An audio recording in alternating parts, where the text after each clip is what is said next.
bien-aimés, frères et sœurs, grâce et paix sur vous au nom du Mashiach, notre Adam. Bienvenue au sacerdoce du Nazi, je suis le Kohen Hanazi Nezeria. Alors, je viens entamer avec vous le deuxième et le troisième commandement des 616 commandements de la Torah. Dans notre précédente vidéo, nous avons vu la tête de la parole de l'Éternel, c'est-à-dire le premier commandement qui consistait à savoir qu'il y a un seul être suprême de l'univers et c'est Yahuwah, le Maître éternel. Alors, le fait de savoir qu'il est celui qui existe avant toute chose, qu'il est le Maître suprême du monde, on a vu que cela consiste le premier commandement. Alors, quiconque imagine qu'il existe un autre Eloah, un autre souverain hormis lui, alors cette personne viole un commandement, comme il est dit dans Exode, le chapitre 20, le verset 3, « Tu n'auras point d'autres Elohim que moi. Tu n'auras point d'autres souverains que moi. » Cela consiste le deuxième commandement, qui est de ne pas imaginer, de ne pas croire, de ne pas penser, de ne pas rêver qu'il existe un autre souverain aussi vrai dans son existence que le souverain maître de l'univers Yahuwah. Les gens se sont fabriqués des souverains, des Elohim qu'ils adorent, des morceaux de pierre, des morceaux de bois. Mais eux-mêmes, ils savent qu'au fond d'eux-mêmes, ce ne sont pas des souverains. Eux-mêmes, ils le savent au fond d'eux-mêmes que les morceaux de bois qu'ils adorent ne sont pas des souverains. Alors, mes bien-aimés, il est à comprendre. La parole dit clairement, tu n'auras point d'autre souverain que moi. Et celui qui imagine qu'il y a un autre souverain hormis Yahuwah, hormis l'Éternel, alors viole un commandement de la Torah qui dit de ne pas avoir un autre souverain hormis que l'Éternel. Et cette personne nie la tête de la parole, en quelque sorte, nie totalement toute la Torah. Cela est assez important. Alors, le troisième commandement est de savoir que le souverain Yahuwah est un, assez important. Il n'est pas deux, il n'est pas trois, il est un. Et aussi, il est dissociable, bien sûr, de son Fils. Parce que la conception du christianisme, c'est qu'il y aura le Père qui serait le Fils et le Fils serait le Père. Attention, nous n'avons pas deux souverains, nous n'avons pas deux maîtres de l'univers, il n'y a qu'un seul maître. Et Yahuwah est bien dissociable, bien sûr, de son Fils, le Mashiach, qui le représente sur la terre et qui parle en son nom. Assez important à comprendre. Alors, souvenez-vous de ce que Philippe demande au Mashiach dans le livre de Jean, le chapitre 14, à partir du verset 8 à 10. On dit, Philippe intervint et dit, Seigneur, Adon, montre-nous le Père et cela nous suffira. Et quoi? Lui répondit Yahusha le Mashiach, après tout le temps que j'ai passé avec vous, tu ne me connais pas encore, Philippe? Celui qui m'a vu a vu le Père. Comment peux-tu dire, montre-nous le Père? Ne crois-tu pas que je sois dans le Père et que le Père est en moi? Ce que je vous dis, je ne le dis pas de moi-même. Le Père demeure en moi et c'est lui qui accomplit ainsi ses propres œuvres. Vous comprenez? Alors ici, le Mashiach dit à Philippe, comment peux-tu dire, montre-nous le Père, mais il y a assez longtemps que je suis avec vous, tu ne me connais pas encore, Philippe? Alors pour le christianisme, pour des personnes, ils vont dire, voilà, le Mashiach dit qu'il est le Père est en lui, il est dans le Père. Mais ils ne comprennent vraiment pas de quoi il est question dans ce passage.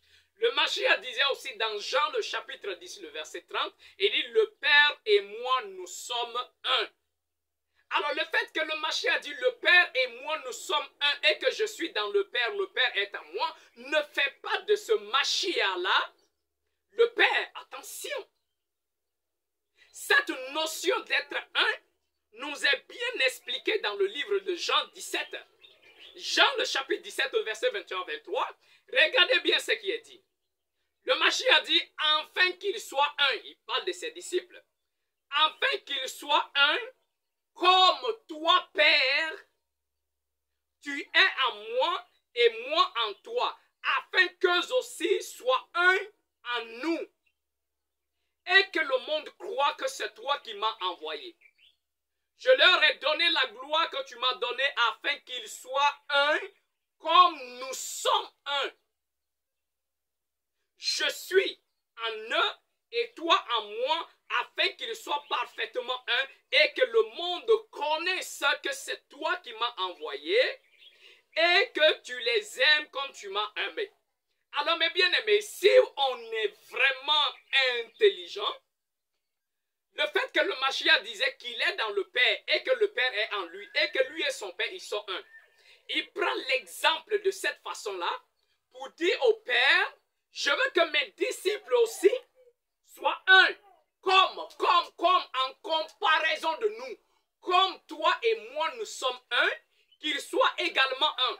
Maintenant, ceux qui disent que le fait que le Mashiach a dit que moi et le Père nous sommes un, le Père est à moi, ça veut dire que le Mashiach devient le Père. Alors c'est que dans ce sens-là, Pierre serait désormais Jean, Jean serait désormais André, parce que le Mashiach demande que les disciples soient un, n'est-ce pas?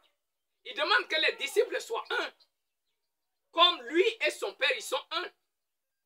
Maintenant, si vous dites que le Mashiach est le Père, alors c'est que Jean serait Matthieu, Matthieu serait Jean. C'est pas dans ce sens-là qu'il est en train de parler. Et le Mashiach continue à dire, il dit, je suis en eux. Je suis en eux et eux en nous.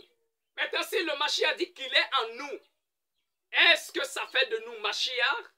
Non. Maintenant, cette notion d'être un, c'est la notion d'avoir une même pensée, une même vision, une même doctrine, une même façon de voir les choses. Vous comprenez, mes bien-aimés? Une même façon. Alors quand le Mashiach dit le Père et moi nous sommes un, celui qui m'a vu a vu le Père, il sait qu'on ne peut pas voir le Père de façon physique. On ne peut pas le voir comme ça. Mais le Mashiach est en train de dire que si tu m'as écouté, tu as cru en moi, tu as cru à ma doctrine, à l'enseignement que tu m'as donné, alors c'est au Père que tu fais. Parce que la doctrine que j'enseigne vient de lui. Lui et moi, nous avons la même doctrine. Le Père et moi, nous avons la même façon de voir. Le Mashiach disait que celui qui veut faire la volonté du Père, il saura si ma doctrine vient de moi ou si ça vient des hommes. Alors, mes bien-aimés, la manifestation de Yahusha, le Mashiach sur la terre, est tout simplement la révélation de la pensée, de la doctrine de l'Éternel, parce que c'est lui qui vient enseigner aux humains comment marcher dans la volonté du Père. Alors, il faut comprendre que le troisième commandement nous demande de reconnaître que l'Éternel est un, Adonai Echad. N'est-ce pas, nous parlons du Shema Israël. Shema Israël, Adonai Eloheinu, Adonai Echad. Adonai Echad. Il est un, il n'est pas deux. Il est un.